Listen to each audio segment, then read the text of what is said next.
have that instinct automatically? Because remember, some of this stuff is genetic. They either have it or they don't, right? This is what it's all about, people. Attack the boy! He must know that I'm in the dog fight with him. I'm next to him side by side. We have a bond that's unbreakable.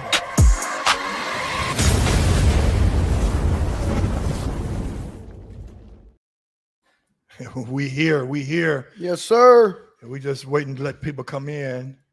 Let me set this up. So how that look right there? They ain't ready, dog. They're not ready. They're not ready. And then we're gonna go to what is it? What is it on there? Is it type it in? What is it? Right there. My channel? Yeah, I got it right here. Yeah, Rough House working, dog. I want to do that one. Here we go. Come on in, people. Come on in. YouTube right here.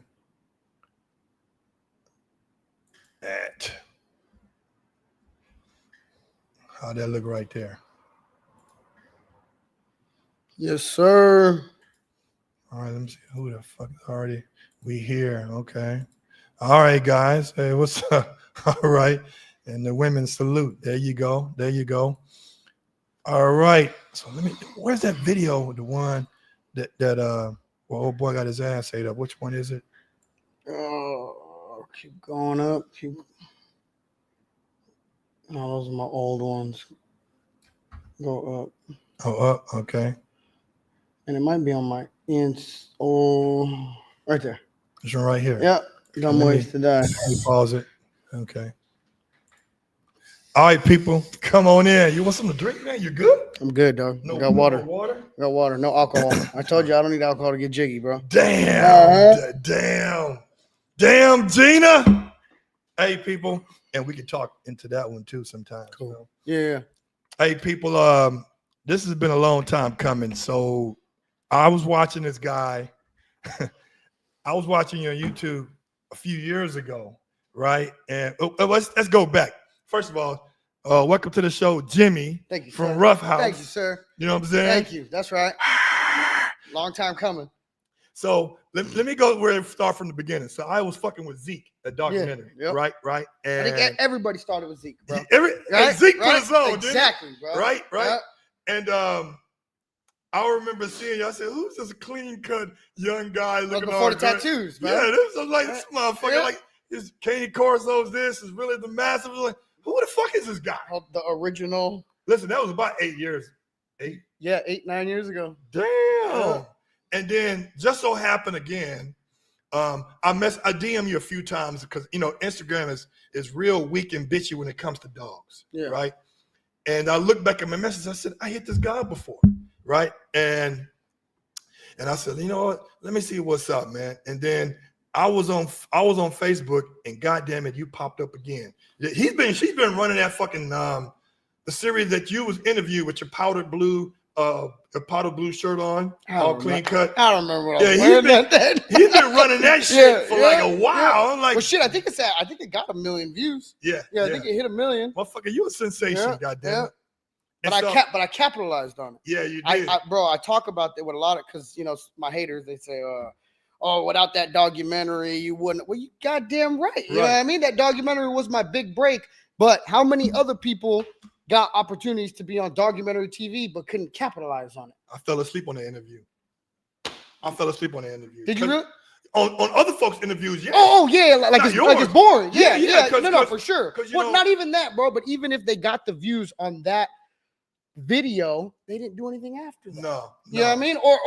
Or then you find out that's the motherfucker that only had 2 dogs until this day, still only has 2 dogs, right? And couldn't capitalize. So yeah, people. Oh, that was my big break. Yeah, you know what I mean? Shout out to Zeke at documentary TV, bro. That's my man. Mm-hmm. No, but what's interesting is that after that, YouTube has always been the mother. Yeah. Okay, of online videos.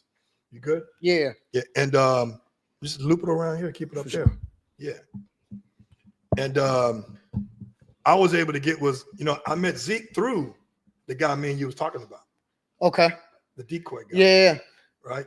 And so me and Zeke instantly hit it off because he went to a black college called Howard. I went to Jackson State. And I was like, shit, man, he's got some nice ass content. And so I did at least 4 or 5 videos with him since when we first met. Yeah.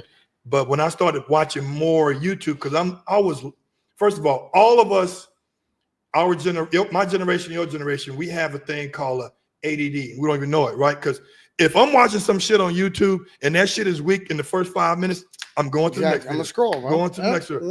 But when I saw a fucking Ruff House, had the little music mixed in the background, I was like, this motherfucker's raw. It's marketing, bro. Yes, it's marketing. And it was like you didn't have the camera shy thing. Like I had my co-host Leo. Shout out to Leo, and we were doing all this talking and jazzing up and shit. And then right when the camera come on, and it's just me, him, and he look, dropping knowledge. He's like, we're gonna drop knowledge, bro. I told you when I walked in here, bro. I'm the same motherfucker when I walked in. I'm the same motherfucker sitting on this table, bro. Dude, I'm gonna be the same motherfucker driving home. Listen, I'm gonna tell you something. When I meet a female, or when I used to meet a female, or even my partners, I'm the same cat they saw me, and I'm the same dude with this before she slept with me. I didn't bring no representative. Might be a little better after. Absolutely. There you go. Shit. But no, man, I want to thanks Jimmy for coming to the show. And just to let you know, we're going to be doing a recording at his compound. I'm going to call it compound. Yes, sir. Right. Hopefully some part. Within the next 2 weeks. In the next 2 weeks, for sure. Right. It's hot than the motherfucker I have, so we got to coordinate that shit. And I'm excited to go out there because now he controlling the environment. His crew gonna be there, and I get to meet one of his dopest dudes, Dr. Mo Juice. Dr. Mo Juice. Mo Juice. Yes, sir. God damn it. It's my brother, bro. And so, but we come here today because the dog game is changing, dog training is changing, but guys like us don't grow on trees every day. And so what I mean by that is that we have to pivot. For sure. Always fucking pivot. I'm always looking what we're gonna do 2 months from now. Yeah. What you gotta play chess, not checkers. Yes. And I tell people all the time. I even tell my guys that I'm fucking with. I say, hey man, I'm promoting a brand. Like when I put my name on that motherfucker, they're like, okay, his word is go. Yes, I may not like what he says, or I may not like him personally, but I'm speaking truth on this motherfucker, right? Mm-hmm. And so once you put, like, case in point, Caesar Milan, he's out of the dog training. Good old Caesar. Yeah, good old Caesar. He made his money though. He made his money, but now you can go in like PetSmart, Petco. You see his face. He's selling treats. He's selling dog leads. He's selling food. And none of that's his shit. Yeah. But they trust him because he's a face. That's right. Yeah. Right. So marketing, he capitalized on his big time. Yes, on his fame. You know what I mean? He became famous, big time. So for me, it's like, for me, it's all about, it's all about, just putting yourself out there constantly. Mr. B said it best. Somebody asked him and said, how did you get so many followers? The most followers in all of YouTube. He said, I kept posting. Mm-hmm. Man, I'm on the shitter posting. Consistency for sure. I'm on the shitter posting. I'm in the bed posting. I'm thinking about emailing people. Hey, do you want to be on the show? I'm trying to get this shit dialed in.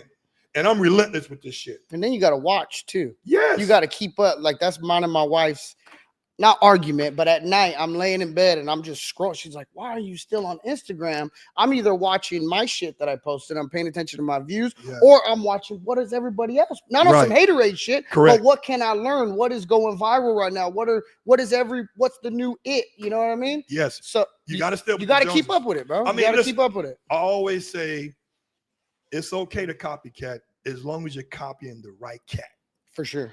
Right? As long as you're copying the right cat. They've been copying me since the beginning. That's the right cat. So let's get into it, man. So we talked about it a little bit over the phone, and you're pivoting. First of all, you started with the Caney Corsos, right? Yeah. So tell me about that. How did that happen? Man, since I was 13, bro. Since I was a little kid, my pops, he got me my first dog, 13 years old. My dad owned tow companies. So he got me a dog because he needed guard dogs at his tow yard as well. So I got to take one home with me, but he also got a couple more for the yard. Bro, within a 2-year span, I got a female, 2 females. We have literally, my dad had a big junkyard, tow yard, and we just had a bunch of Connie Corsos back there. So, of course, I started breeding them. Right. You know, and that's why, like, when we talk about, you know, I try to help everyone as much as I can. But when people, oh, I'm a breeder, I've been breeding Corso. Oh, fuck, you started breeding last year. Right. Bro, I literally, by the age of 16, 17, I had like 4 litters, bro. And back then, Corsos were putting out 15 fucking puppies a litter. Yeah. You know what I mean? So by the age of 16, you know how many puppies I done brought into this fucking world? You made some money. Not even about them. No, here's the thing. Back then, I was lucky to sell a dog for $500, bro. Right. It was the knowledge and the experience. So when I say I have 23 fucking years of experience, that's a real 23 years of experience. When a motherfucker want to tell me their opinion and they've only had a litter or 2, you know what I mean? You've seen the best litters, you've seen the shit litters. Bro, I tell motherfuckers all the time, bro, raise your fucking hand to talk to me. 100%, you know? Just like that, bro. Raise your fucking hand to talk to me. You know, like I've dealt again, bro. I've put out some fire ass puppies, bro. I've had puppies get sick on me. Mm-hmm. You know what I mean? That's one thing a lot of breeders don't like to talk about, bro. I talk about it because it's knowledge. Right. You know what I mean? If you ain't never had nothing go bad, then what the fuck you learn? You didn't learn shit. Right. You know how much shit I've learned in 23 fucking years? And the crazy part about it is that you and I and other breeders who've been in the game a long time have taken the L's so them motherfuckers don't have to. Exactly. But they don't want to listen. But they don't even want to listen, bro. Bro, I know what I'm doing. Anytime I try to share mine, and there is, bro, now I will say I have a good crew. I have a good following. My boys that train with me, you know, my clients that became friends, they do listen and they do learn. But for a long time, bro, when I was trying to preach, I'm trying to help you, bro, so you don't have to go through what I went through. But if you don't want to fucking listen, then go. You know what I mean? Yeah. But yeah, so it started, you know, I was 16 years old. I already put out, you know what I mean, 4 litters on my own. Man, you know, just years having the dogs. They were just old junkyard dogs. Mean motherfuckers, bro. No training back then. Just dogs on fucking chains. You know what I mean? Natural, mean, guardian type breeds. It automatic kick in. Yes, you didn't have to do no agitation. Yeah, and none of that shit. It's just like boom. They knew the signs. But it was the environment too. Yeah. The junkyard, kennel life, chain life. But they were desensitized to the noise. 1,000%, bro. You know what I'm saying? 1,000. And them dogs back then were fucking huge too, bro. You know what is interesting? I think that like the Caney Corsos, I went to a Caney.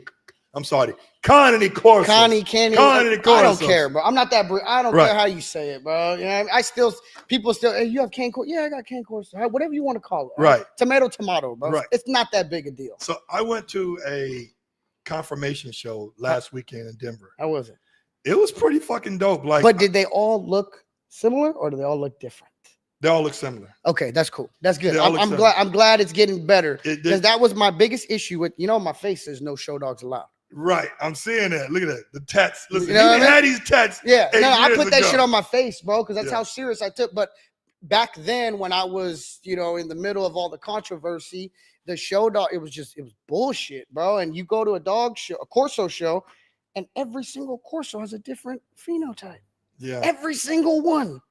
You got the boxer type, you got the fucking Roddy Neo type, you got the Great Dane type, you know what I mean? You got the Bulldog type, that dog's fucking undershot, you know what I mean? Like, you got all that bullshit. Right. So that's why I kind of stayed away from the shows, and still the shows just, they ain't for me. But how was your... You know what, to be honest with you, and Miles, we're going to be dropping some reels, that whole episode. To me, it was educational. Yeah. And I decided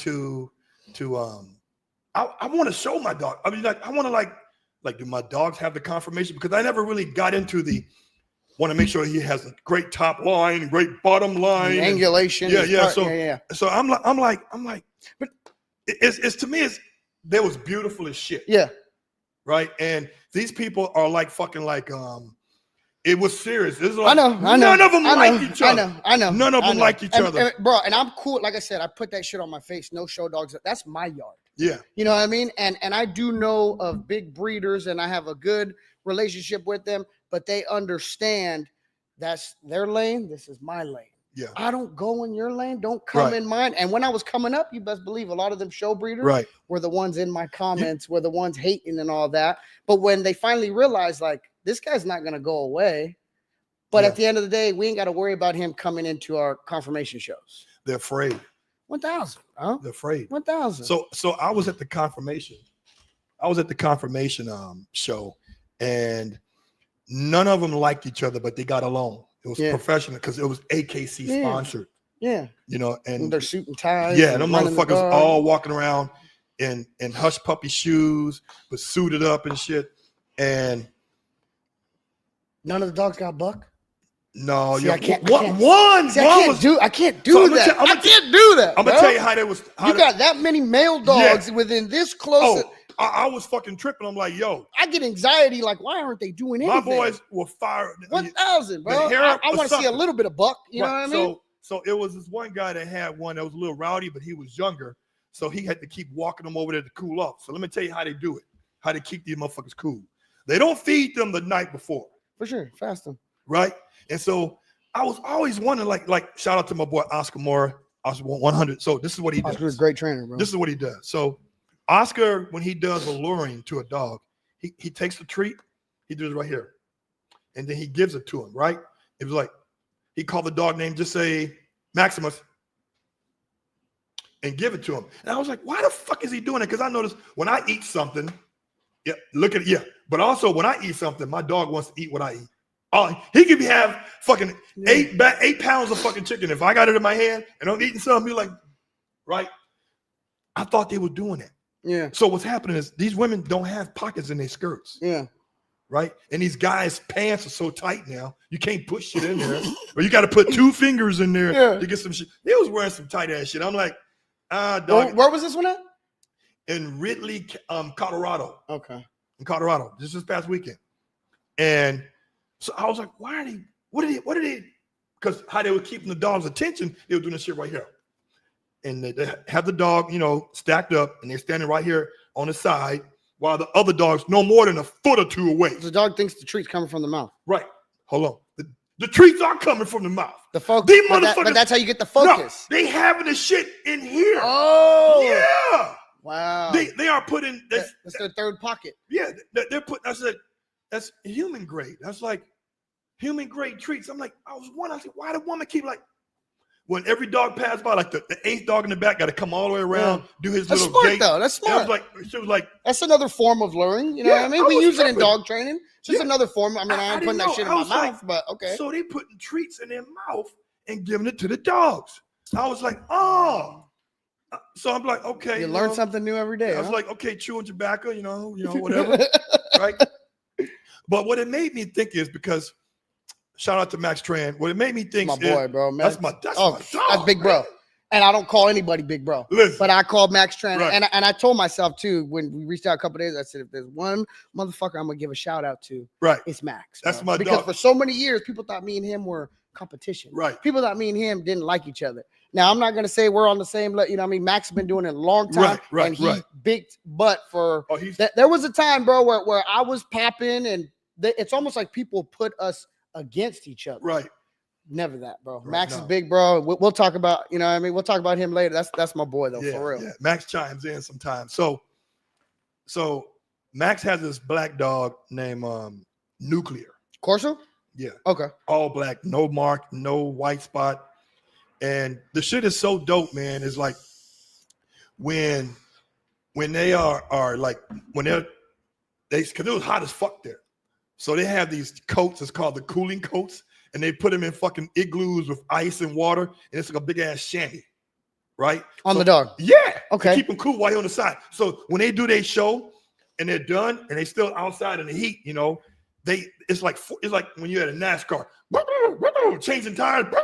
It was like 2 people on one side of the dog, other 2 people other side of the dog, and they wiping his paws down and getting them around. I'm like, this shit is intense. And you had motherfuckers coming like from days away because there was all like some of these handlers are hired, and some of the handlers are actually been in the Westminster Dog Show as handlers. Yeah. So they may have like 8 to 10 dogs that they're showing for 8 to 10 clients. Okay. It was real deal. And sometimes these guys live way in fucking Rhode Island and they drive them way to Colorado for this shit.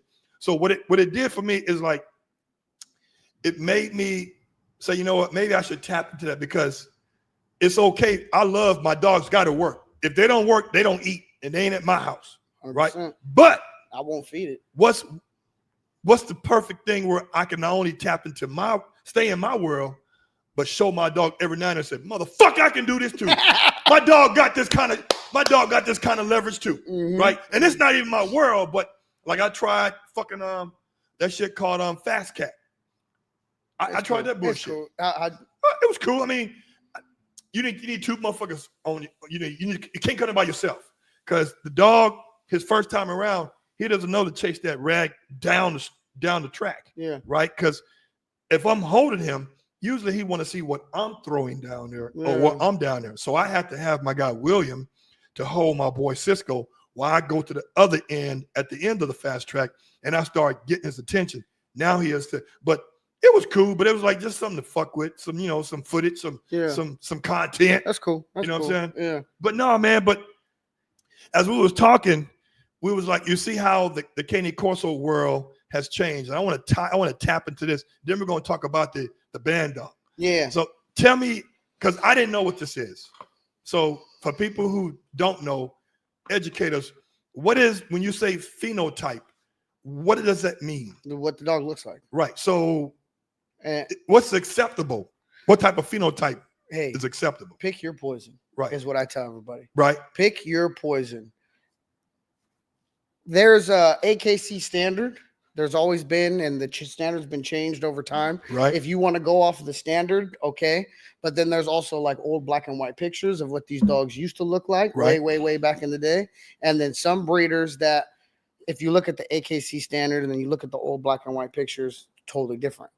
So breeders that are breeding more towards the standard would be like, oh, the dog changed for the better, whatever the reason is. Who's making the standard up though? I don't fucking know. I'm not. And AKC just started allowing them 15 years ago. Yeah, so what are they going off of? It's a fairly new, and that's the thing, bro, is when you see that the standard is, I don't, it's not my world. Come in a little closer. Yeah, that's not my world, but basically, I looked into the history of the dog. Right. I looked into the history of the dog. I fell in love with my type of dog. What is your phenotype? I like long muzzle. I like a dog that can breathe. Okay. I like an agile dog. You know what I mean? And athletic dog. I don't believe bigger is better. Right. I like a real working dog.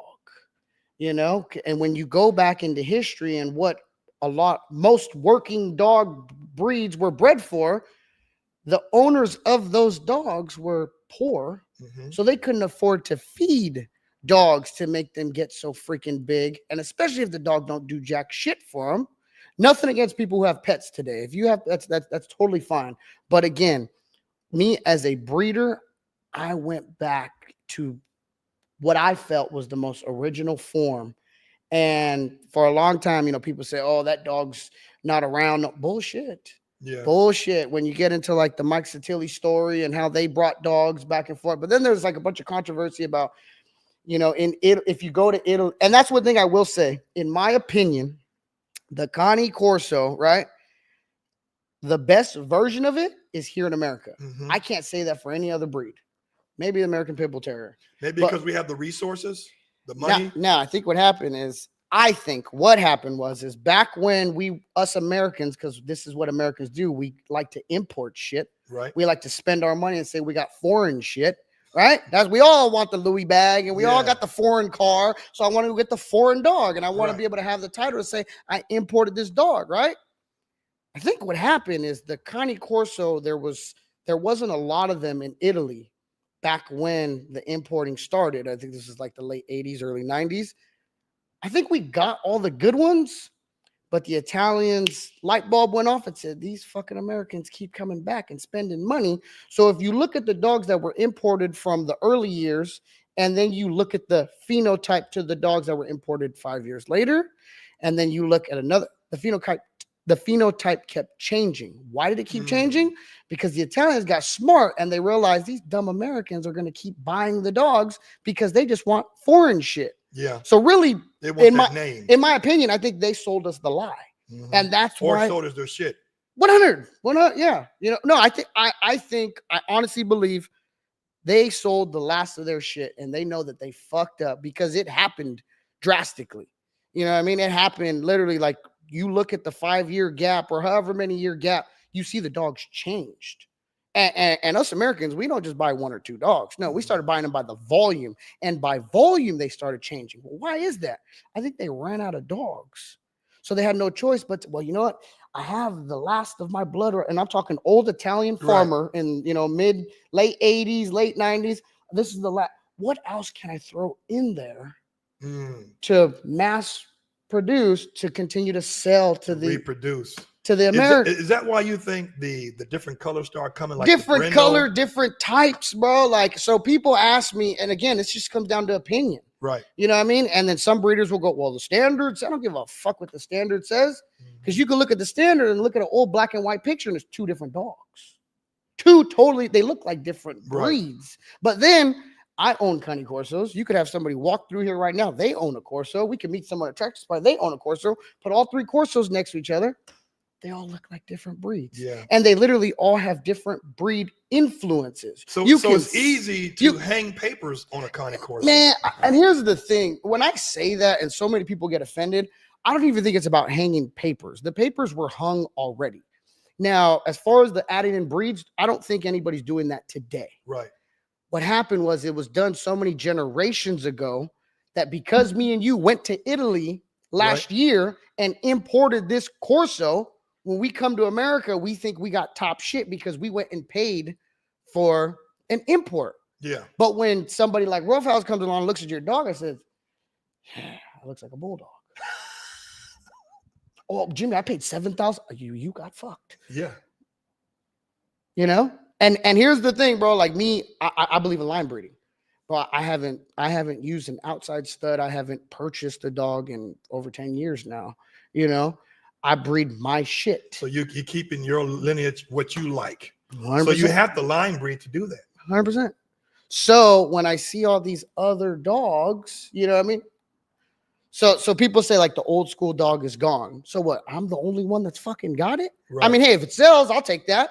But no, man, it's just I'm the only one that picked what the fuck I liked and I continued the old school shit, you know what I mean? The original, like the documentary, the original Cane Corso. Do I really believe I'm the only one that has it? No, bro. There's other people that fucking have it. Now, am I the one that glorified it? 1000%. Yeah. Before that documentary, nobody knew what the fuck a Corso was. It wasn't so popular, you know what I mean? And nobody knew the difference between old school and new school, you know what I mean? But today, I'm so tired of arguing with people. But it's just a glorified mutt. Pick your fucking poison. Yeah, you like the AKC allowed to get into the money. It's money. Because they're not doing it with the presses yet. The presses are not in there yet. It's coming. It's coming. Yeah, they campaigning like a motherfucker, but all it's going to take is money. Exactly. It's going to take is money. If it don't make dollars, it don't make sense, bro. And AKC is all about money. Yep. And here's the thing. They're, again, the show breeders that breed, as long as they continue producing their phenotype and what they believe in, it does take skill to continue to reproduce the same dog. Yeah. It does take, you have to be a good breeder. Now, in my opinion, did you pick the wrong one? Hey, that's me versus, everyone has their own opinion. This is mine, that's yours. But the fact that you've continued to breed that type, I'll tip my hat off to you. I'll still give you respect. You know what I mean? But it's, again, man, you see the dog at Tractor Supply. We see a dog at Home Depot. You come and see the dog at my yard. You go to that breed. They're all different. Yeah. So when people, well, what's the real? Pick whatever one you fucking like, bro. Yeah. I like my shit to work. And then when you see these ones that have other phenotypes, then the workability comes in. And so me owning my own trading business now and me having experience with the Corso, I specialize in the mastiff breeds. I see so many of them come through my yard every day. Now, back in the day, I was ruthless, bro. I tell them, motherfucker, that dog looks like shit. I tell them, motherfucker, to their face how much their dog sucks. And that's not a real Corso. I lost a lot of money that way. Yeah. Today, I can't tell somebody that. The delivery has to be a little bit 100. Oh, bro, trust me. Trust. That's what my wife always says. says. No, for sure. It's not what you say. It's how you say it. No. But now, bro, it's like, you know what? It is what it is. You love this dog. Most people that purchase that dog aren't purchasing it and working it with the mentality that I have. Even if they do plan to breed, they don't plan to be the biggest breeder in the fucking world and do all this great. They love their dog. It's a pet. They came to Ruff House. They want to get some training in. Let me help you. You know what's interesting is like come to closer. Yeah. You know what's interesting? It's like people are getting these type of dogs for the aesthetics only, not knowing that these dogs can kill a motherfucker. 100. Right? And these dogs are rough on your backyard. They need to be stimulated. And I've taken a couple of bites in a bite suit. Hell yeah. It was worse than this. Bite hard. Yeah. And having a gauntlet, you're going to have. Oh, no, we're going to put double gauntlets on you. Yeah, you got to have double gauntlets. Yeah. And you better hope that especially when you teach a dog mechanics and how to punch. Yes. Oh, bro. Yes. When he's pushing forward, it's a wrap. Yes. And you better hope that he gets a lot of the material and not your arm inside that motherfucker or the pockets. So that's a little bit tripped out. So my question is to you, since you're seeing, and I feel, and I'm the same way with you, like you made the Cane Corso relevant. I can say you made them relevant. Nobody there was a few others, but I know right, but they didn't have they didn't have the organic platform like you, bro. And the million views on documentary. Right. You know what I mean? Like right. So I feel that, and it's just me, I feel that I didn't make the Dobermans, but I made them relevant, and I had people looking at the difference between show line. Because Doberman almost went away for a while. Hey, I was the one motherfucker sticking into it. Hey, your followers and your subscribers, you know what I mean? That shows, you know, popularity. You're the one that brought it, you know? And I showed the flaws that us Americans, because the problem is, bro, is that us Americans, we're visual. Yeah. The Europeans, the Italians, they know what the fuck it should be. They know what they're looking for, right? But you send us Americans the pictures of a dog. Oh, it's such a big chest and big head. But you know how many photos they took to get that right fucking angle to fuck you in the head? Right? They took then you got Photoshop today. Right. Yeah. So I was like, I brought awareness to the fact that these Dobies were genetically created by Frederick Louis Doberman to be a personal protector, not a fucking couch potato. So when you buy and it doesn't have those characteristics, you know you bought far from what it was originally supposed to be. But that's what they want. But then again, these animals are still animals. So anything can trigger them. And you feel, oh, he never done that. Well, you know what? You never had them trained to figure out to bring that shit out so you can train, so you can tame it in, right? So my thing is like humans, Americans, I don't know how they do it in Cuba and Colombia and all other shit. Here in America, a lot of animal owners have taken the animal instinct out of the animal. Well, yeah, like they're trying to make them like they treat them like children, bro. Yeah, they treat them like children, and that's where I will say, as a dog trainer, and I use this when I'm teaching a client. Right, I'm blessed to have. I mean, kids are always a blessing, but for educational purpose, I'm blessed to have kids because I can tell you your dog is not your child. I have kids. Right, I know how to differ the two. Not saying the dog don't mean shit. But that's where a lot of people mess up, bro, is they literally treat their dogs like children. You know what's fucked up, man? It was like... And a lot of them clients, it's because they don't have children. Yeah. I have children, so I can kind of be a little hard on them, be like, I am a dad. I'm a father. You know what I mean? I have 4 kids, and I take care of every single one of them. But I have dogs, too, and I know how to separate them. Right. You know what's interesting, man, is like my wife laughed at me one day, and I wasn't really tripping. Because I'm a Southern guy, I believe in opening the door for women and opening the door for people who have baby carts and strollers. Yep. Just good manners. Right. It's fucking etiquette. You know what I'm saying? And I open his door. It's not normal anymore. No, it's not. And just communication with people is not normal now. Everybody want to talk to you via thumbs on their phone. Mm-hmm. But where I was going with this is that I saw this woman with a stroller. She was going inside the grocery store. Got a fucking Pomeranian in it. Motherfucker, it was like when I opened the door and the stroller walks in, and I looked up when I had the door, I was like, "It's a fucking dog in there." I would have closed the fucking door. So now, dude, it was like, here I am thinking I'm doing something generous, you know what I mean? Being a gentleman. Let me help you in your bed. It's a fucking dog. So when did we stop letting dogs walk? Isn't that what they love doing? So we're gonna take that pressure off of them too. We're not gonna love them. So let's get to this.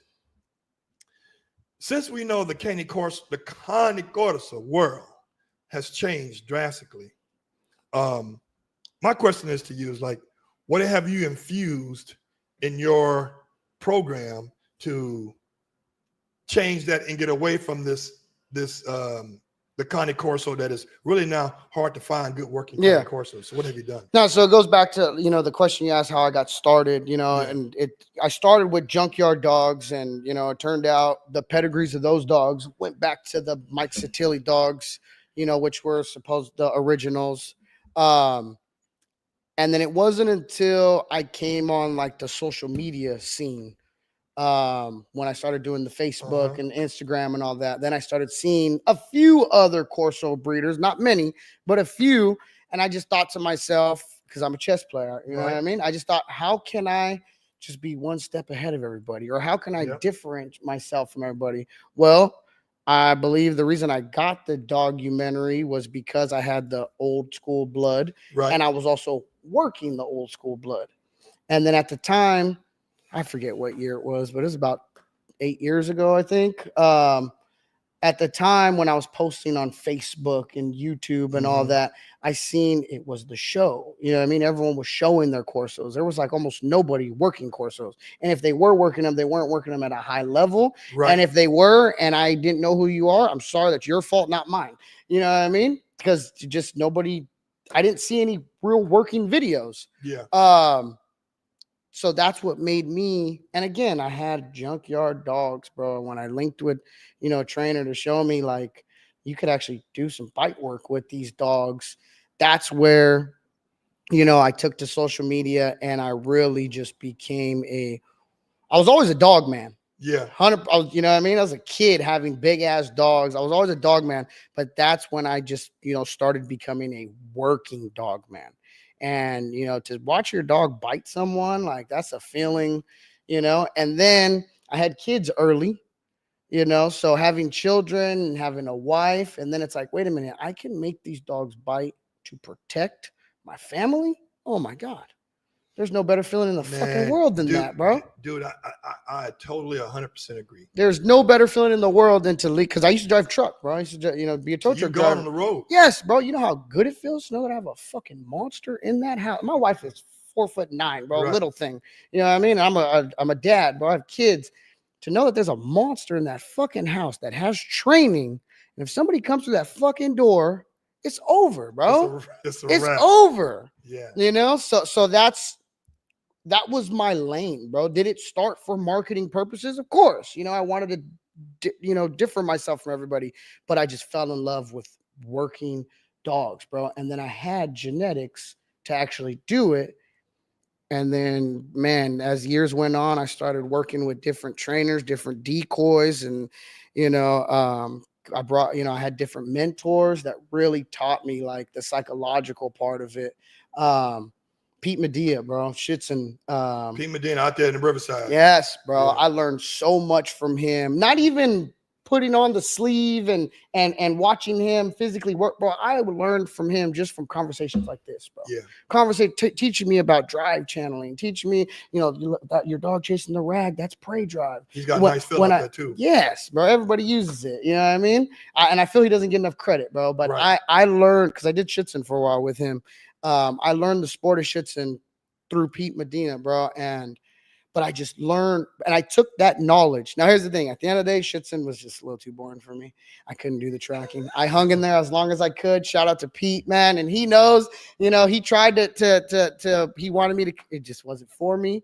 But just being around somebody like him that has that kind of knowledge. Yeah. Bro, it all started coming to me like a sponge, learning the different drives, the prey drive, the defensive drive. Most masters don't even have prey drive, bro. What's interesting is that, and we're going to talk about what breed you've infused, and what you are infusing. But I think, man, a lot of these popping up trainer guys just pop up out of the woodwork. They're not giving homage to the motherfuckers that gave them that free knowledge. They go buy a suit, bro, and they give a dog 2 bites, and they think they're fucking professional decoy. You know? Yeah, it's fucking. And I won't take nothing away from their athletic abilities. You know what I mean? I can't run in that fucking suit. I'm not taking no damn bites, but I know what a good bite looks like. I know what I want my dog to. I know what a counter looks like. I know what I want from my dog. You know what I mean? But a lot of these decoys are just putting fucking suits on and then they become fucking Superman, bro. I love it. Listen, I've seen a lot of your videos and I can sit back and watch 20, 30 minutes of it, right? Because it's unscripted. Yeah. Let's keep it real. For sure. And the one video that keeps sticking out of my mind is when it wasn't the training was planned, but it went a different direction. The tank one? Yes. Oh, it went Jesus. a different direction. Oh my God. Yeah. It went a different direction because that was not training. Right. But here's the deal. That shows that he didn't give a fuck whether the decoy had a stick or not. Okay, yeah. Right? So that was big tank. And he's straight up civil like a motherfucker. No, for sure. That dog doesn't need no equipment. I'm gonna show this video. And that dog was fucking 8 years old in that. Almost 9 years old in that video. And listen, I never seen that Mo Juice? Yes. Dr. Mo Juice. Yes, back legs weak as fuck, bro. And we didn't think Tank was that fast in his older age, bro. And there's so many people that, the dog's slow as fuck, But dog's 9 years old. What do you want from him? But he was still fast enough. Yeah, show. Yeah. Well, hold on. We setting this up now. Yeah. We setting this shit up. Now, shout out to Dr. Mo Juice and this motherfucker. Mm-hmm. Listen, he lost his hat and everything. What's beautiful about this? Hey, baby, come here. Bring me that leash right there on top of bring me the leash on top of this crate. So what's interesting about this one is that Mo was thinking that the dog was going to like stay where he's supposed to stay or do what he's supposed to do. This dog was straight up 100% civil. Like he didn't give a fuck. What happened was, yes, he's civil. Okay. But the dog is trained. He will bite equipment if it's presented. Right. Anything that's presented, he will bite. Right. So what we did that day, man, we woke up on bullshit. I ain't gonna lie. We were like, bro, let's do something to break the fucking internet, And what's crazy is that the person kept filming. So we actually got where Mo jumped over an 8 foot fence. I'm just joking. So here, people watch this shit right here. This is straight up comedy for me. This has millions of views on multiple platforms. All the equipment was over here. Mo could have ran this way and grabbed the equipment and gave it to the dog. He ran the opposite way. And listen, it was equipment out there, but what's his name? Tank. Yeah, he was. But again, Mo could have grabbed the equipment and presented. Yeah. But we only put the equipment on the right side. Right. Mo ended up running left where there was nothing there. So we set this up, but then it just went bad. It went left. Yeah. And I think you was laughing. He went left. Oh yeah. Watch this.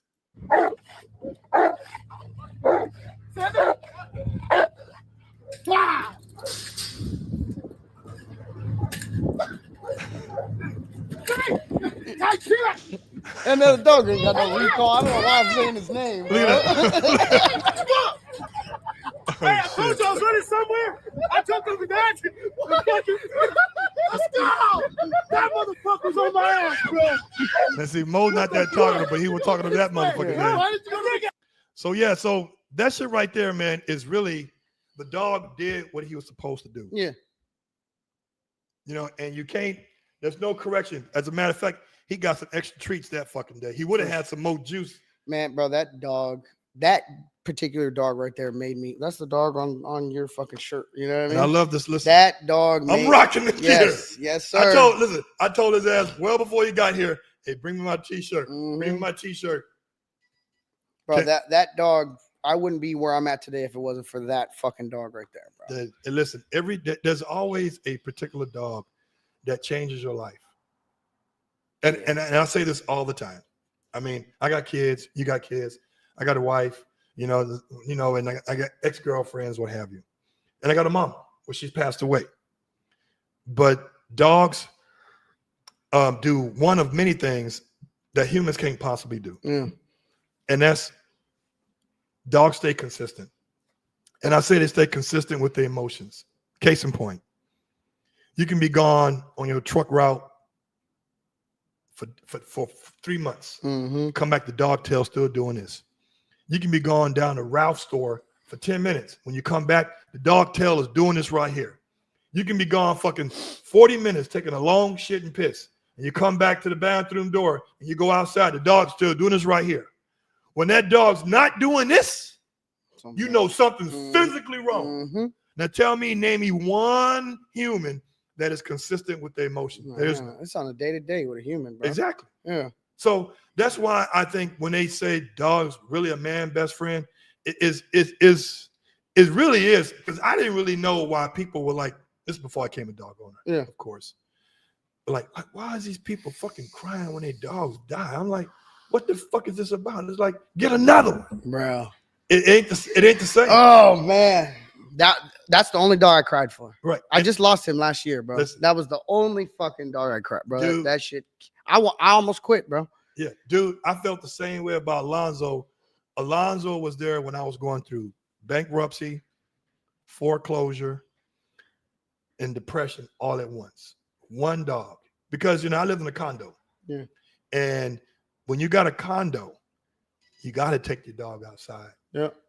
You have no choice. You have no choice. Yeah. So what he did, inherently, he got me to go outside, start smelling the air. Because I would be in the bed watching Dateline ID for like 7 days. I want to do shit. And didn't change no clothes, didn't change no underwear, didn't take no shower.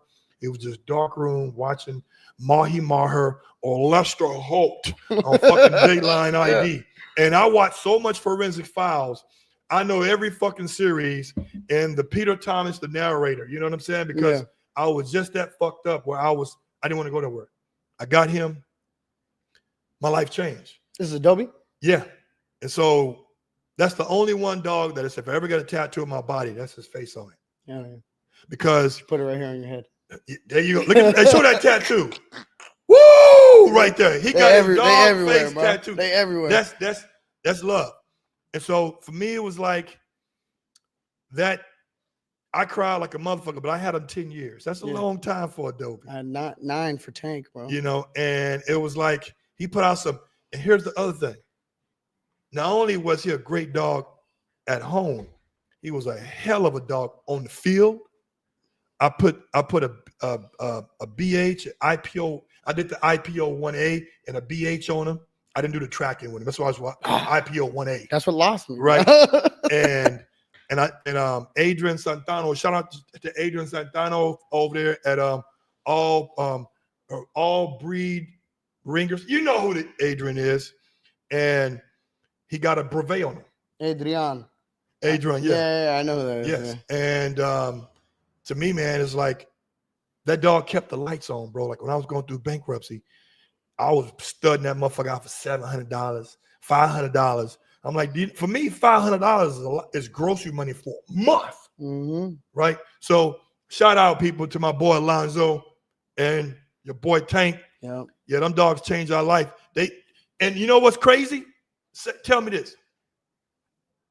Tank and Alonzo trailblazed, like they set the minimum standard. Like if them motherfuckers ain't showing what I'm used to seeing. Hold on. Okay. I get where you're going. Yes. But I will say, bro, Tank was just special. Yeah. And where I'm at in my career now, I've accepted. I'm probably never gonna get that again, bro. No, you can try. I can try. I can try. And I'm gonna die trying, but I'm probably not gonna get that. And it's how my life was when Tank was a puppy, and the exposure and the confidence that was built in him, and the bullshit training that he was exposed to, and then the good training that he was, it all just in his older age, bro. That dog, fuck, I'll never get another one like that, bro. Yeah. I'm gonna keep fucking trying. I got Draco right now. You go meet him, bro. Is Draco the one that's multicolored? Yeah, black and tan. He looked like he's a fucking gorilla ass goddamn Rottweiler. Yeah, Dobie. That's that Roddy marking. So like I said, at the end of it, all Corsos have something else in them. Now, when I say that, a lot of people take offense to it, especially like breeders or someone who just paid $7,500, got a dog imported, dog looked like a fucking boxer. Well, these parents are a grand champion. Listen, I'm not saying it's your breeder that did the fuckery. I'm not saying it's even your breeder's breeder. That dog has that bulldog face because of something maybe 8 generations back, 10 generations back. And that's not too long ago. So same thing with the course. Oh, Jimmy, well, you're putting out dogs with Roddy markings. Your dogs look like Neos. Well, no shit. What do you think is in my dogs way, way back then? I didn't do it. The same way I know that this innocent person that's holding their boxer looking dog, which is still a beautiful dog. And that's a phenotype. Here's the thing. And it's still a beautiful animal. It's a beautiful animal, big motherfucker, just pushed in snout, beautiful animal. But that's not what the black and white pictures of what a Corso looks like to me. Yeah. You know what I mean? So when you ask me about why your dog don't look like my dog, or when you want to talk about my black and tans, or you want to talk about the wrinkles, I can show you Corsos that look like Great Danes. Yep. You DNA that motherfucker, guess what comes up? A Great Dane. You know what I noticed though, man? We're gonna talk about leveling up too. You know what I noticed is, like, I go to bike clubs, and there's always one or two people that got Cane Corsos in them. And when I see the table work done on the Cane Corsos, I see the agitation work. They're not agile, bro. Man, they do this right here. Wait till you come to the Ruff House, bro. You know, wait till you come to the Ruff House. They're like, Herf, Yeah, Herf. yeah, See, my Roddy, my Dobies, they move, Herf. They going this right here. They jumping up, flipping and landing on their feet. All my kennels have tops. Yeah. My dog's 6-foot fence, no problem. And these are 100+ pound Corsos. So, and that's the reason why I'm so strong on my opinion, and why I used to get in my feelings bad. What you just said, bro, the Corsos that I see are trash, bro. You ain't seen the real Corso yet. Wait till you come to Ruff House, then you could be like, yeah, there's a difference.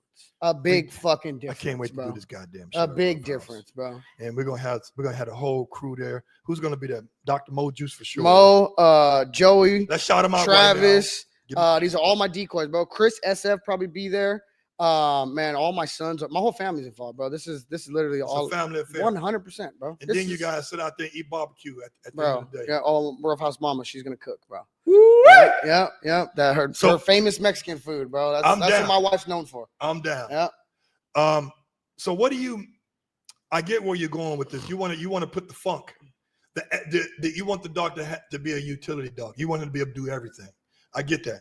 So what are you putting in? So you're trying to create now a band dog. So again, we can continue to talk till we're blue in the face about how all the other dogs suck, and you know what I mean, for whatever reason, workability wise. Or we can talk while we tatted in the face. Yeah. Right? Exactly.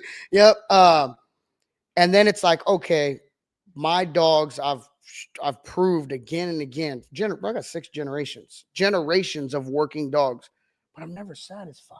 Right. I feel like a real breeder, you should always be trying to improve, bro. Yeah. Either produce what you got or better. It should never get, you know what I mean? And so many breeders, bro, are just, I don't know, man. I feel even my best working dog, how can I make it better? How can I make it better? I can only line breed so much. And then I will say this, these new bull herders. Mm-hmm. What is that, man? What is that? It's a dog. But what is it mixed with? It's a dog, bro. And I've seen some good ones. My thing with the bull herder, though. So from what I hear, a lot of the good ones have American Pit Bull Terrier, either a Malinois or a Dutch Shepherd. And the Mastiff that's being used, and this is why this goes to the question that you asked, why I'm doing what I'm doing. The Mastiff that has been used from a few programs is a Pressa.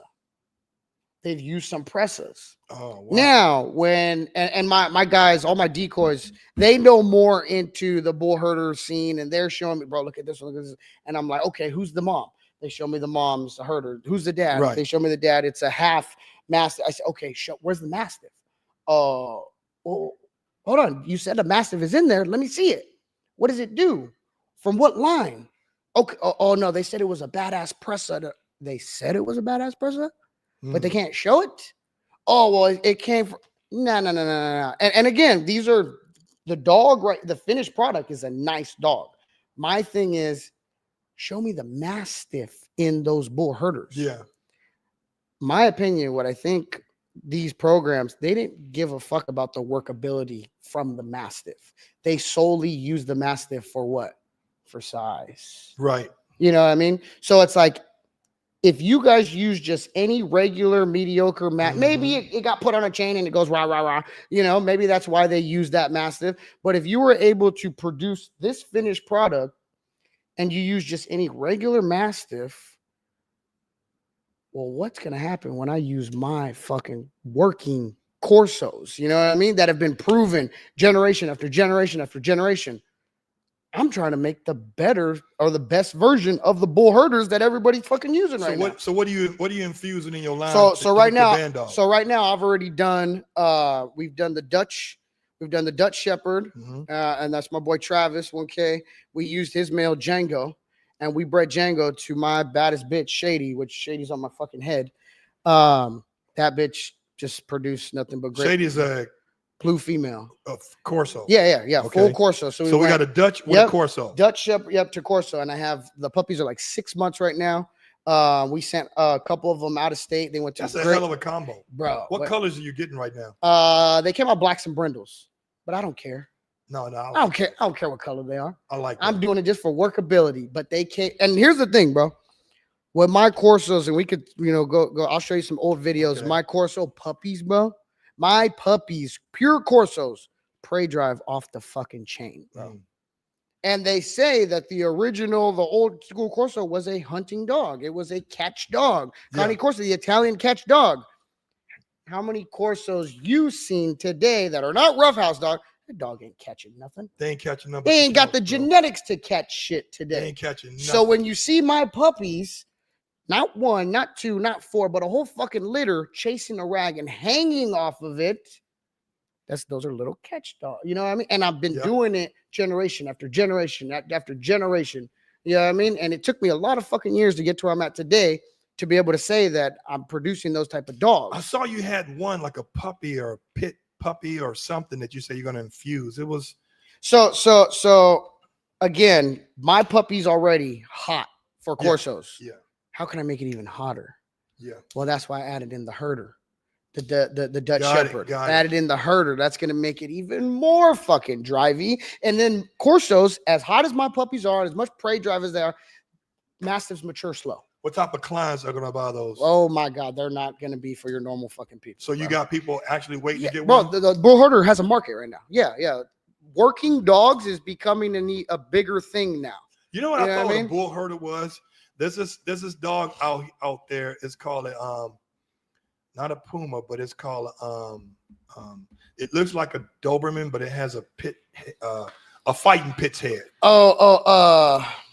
It's called a Presa Mayo type thing. No, it's or the puma, not a puma, but I forgot. I think I know. Canis Panther. Canis Panther. Yes. Canis Panther. Yeah, I like those. Yep. And it kind of, I thought it was the ones I've seen. Yeah.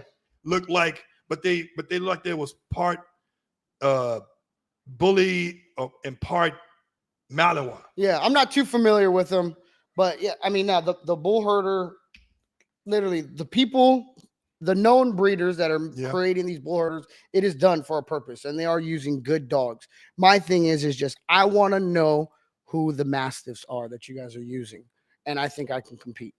With the you know what I mean, on the Mastiff side. So yeah, I did my first Corso herder cross, and then I also brought in American Pit Bull Terrier. All right, people, you can also follow Jimmy on Instagram at Ruff House Working Dogs. His information is right there. And listen, I recommend you go to his YouTube channel too at Ruff House Working Dogs, because he's changing it from Ruff House Cane Corsos to, you know what, we specialize in working dogs. Period. Let's read some comments, and then we're going to go to the videos you want to show me. Yeah. So let's see what some of these comments say. Boom, boom, boom. Here we go. They look slick. Appreciate it, Sly. Appreciate it. Donovan Pincher. All right, Sean. Thanks, man. Thanks for the hundreds. Yeah. Alibi King. Erica says, shout out to Jimmy. Has the best Corsos. I've seen them in person. He's been on my show. Eric. Yeah, Eric. Yeah. You're good dude. Every time G makes a video, you better not forget about to make sure you got the food to go with the video. Yeah, it's going. Listen, I keep the shit spicy. So let me see here. You guys are really chiming in, man. I have to give a shout out to my wife. She wants to get on here. Here we go. Exactly. Thanks, babe. Yeah. Whatever. Yes, and there go Max Tran. Max. We're just talking about his ass. Bro, that's big bro right there. That's because I didn't want to do it. Yes. Oh, okay. So I'm fucking the second option. Yeah. Thanks, Max. Ruff House, appreciate it. House of Anubius, we out here again. Boom. That's right. Again, people, if you want to follow my man Jimmy, go to his. Listen, you can always get the latest and greatest. You need to start fucking with TikTok. I told you that. Yeah, I'm gonna get on it. It's free. I'm gonna get on it. Right. Ruff House right here. So let's go to the video. I want you to show me the video that you're speaking of. I mean, there's multiple. I mean, you go on my Instagram. There's multiple, bro. So you want to go to Instagram? Yeah, so let's do Instagram. Just what I display in puppy. I mean, you gotta go. Yeah. So let's do that. Hold on for a minute. Presentation. Here we go to stops. Here we go. Here. So let's go to. Here we go. So share image. So we want to go to this one. Got it. Share. So now tell me what video you think that so our viewers can know that what we actually dealing with, what product is you think that it give them a snippet of what we trying to produce here.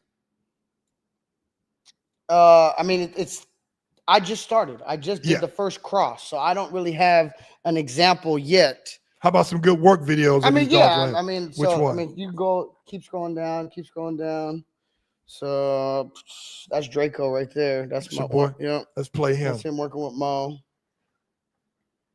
Let's put some sounds in here.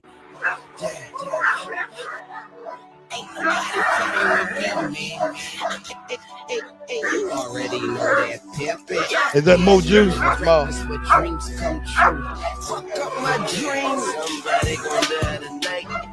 You already know that. Look at that athletic ability of this guy. Ooh. Of course we're doing it, bro. No, they're not jumping that high, bro. Even if they celebrate, I know the game is crazy. It's much crazier than it's ever been. I'm married to that. Look at that. 100+ pound dog. I told him Mo Juice. He's this guy. So what other one right here? Keep going down. Keep going down. Let's see.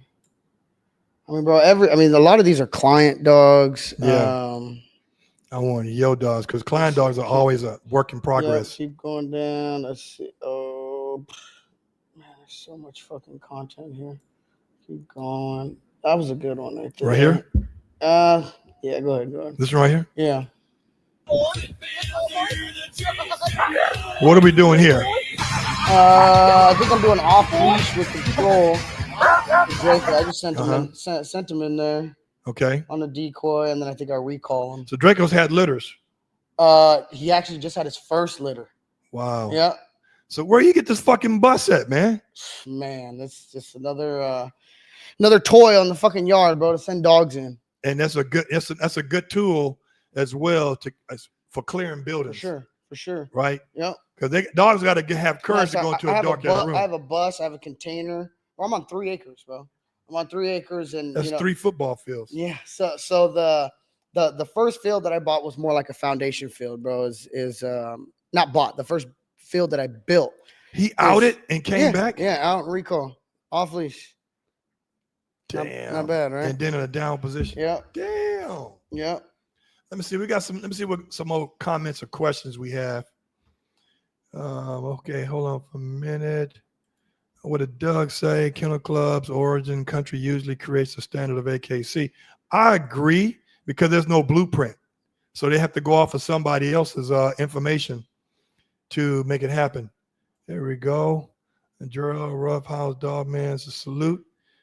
So let me see right here. What's new here? Max asking for a shirt. God, man, God! Listen, I keep forgetting. I had to ride his ass. I've owed him a shirt for like 5 years now. You better pop that shit in goddamn UPS, not USPS. It'll get lost. Yeah.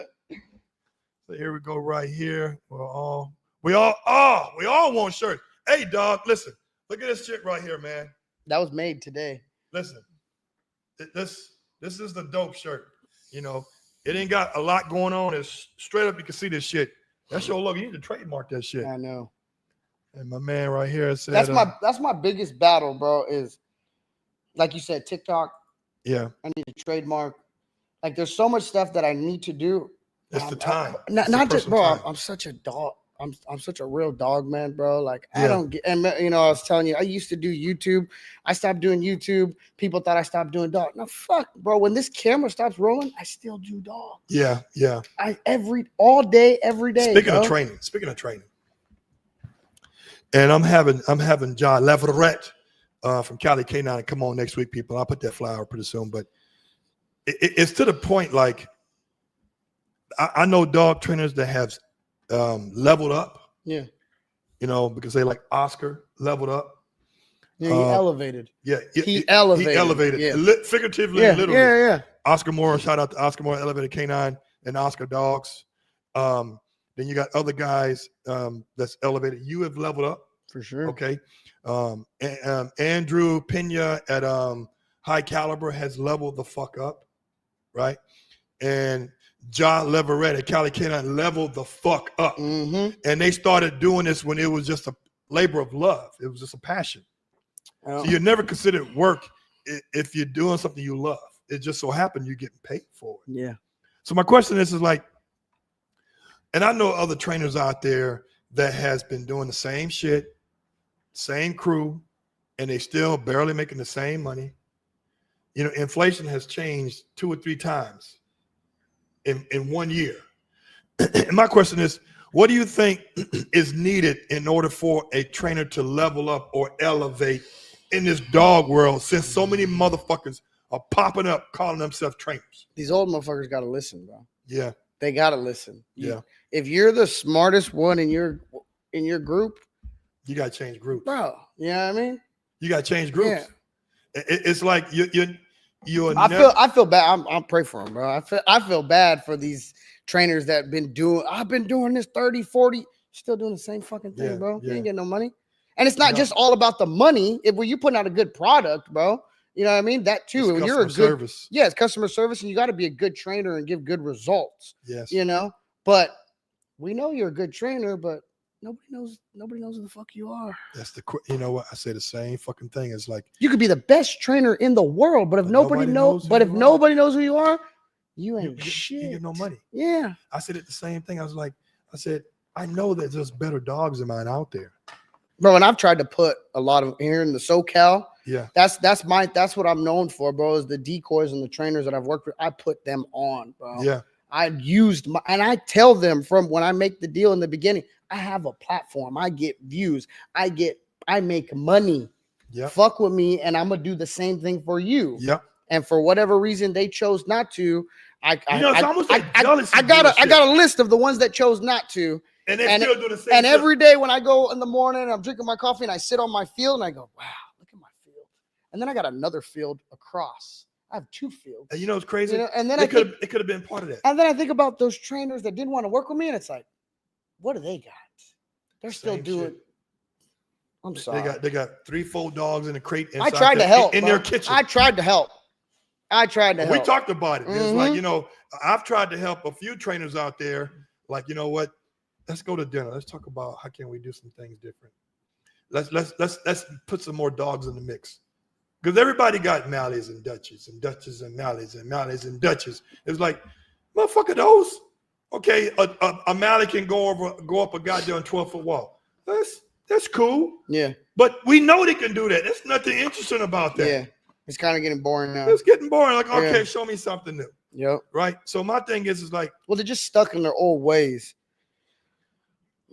And then there's so I feel that's why my business is thriving right now is like I said, I specialize in the Mastiff breeds. I specialize in the off breeds.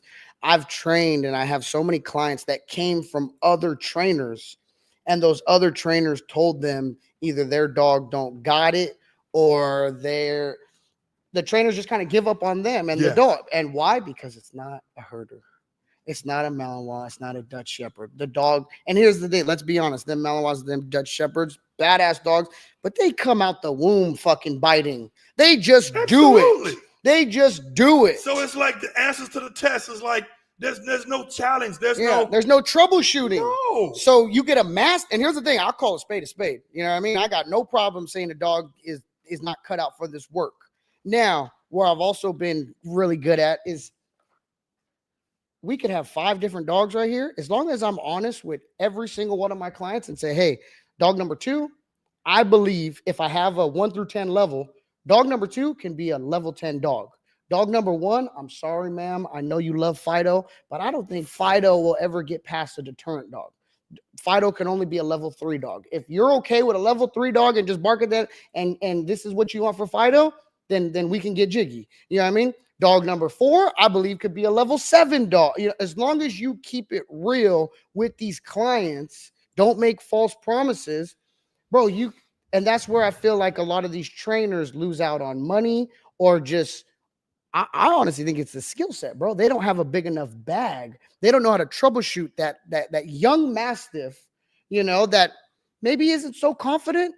That young Mastiff that when you flirt the rag, they just kind of look up at the butterflies. So then they right away want to tell the client, oh, this dog ain't shit. You need to get a new one. Well, no, man. I mean, get into your bag. Start troubleshoot. What else can you do besides flirting a rag? That part. You know, what's interesting is that, and I love these guys, you know, and I don't use that word a lot. I hate when motherfuckers say, I love this. Like, I hate Stephen A. Smith. Let me tell you why. Every goddamn athlete he talks about, I love LeBron, I love Michael, I love Spike Lee. Motherfucker, if you love everybody, who the fuck do you hate? And I hate people using that word, I love. So when I say I love these guys, of course, love come with a condition. You fuck me over, I'm not loving you no more. You're not my child. My child can go out and kill a motherfucker. I'm still gonna love my child. That's unconditional love. And that's the dog game, bro. Yes. The dog cut throat like a motherfucker. Yeah, and it's like when I come on the scene, you know, I try to expose them, you know, because I had the opportunity to go to college. Okay, I had the opportunity to learn business. I had the opportunity to be bankrupt and to fail and learn from my failures. Why not learn from me? Why not learn from a nigga who's giving it to you game free, right? Why? What was that? You're echoing. Am I echoing? Yeah. No, that's your phone. You sure? Yeah. Hold on. Mic check 1 2. Is it coming from yours? No, it's coming from over here. Over there? Say it again. Hello? Oh yeah, it's coming from mine. Let's just end it. In mine? Yeah, because it's still gonna be loud on here. Or just turn it down. Yeah. You did? Mic check. Yeah. Good? Yeah, we good. Put it back up there. We had a technical difficulty, but we going live, so this shit ain't edited. For sure. All right, cool. You good? You're turning it around? Yeah. Yeah, it's off now.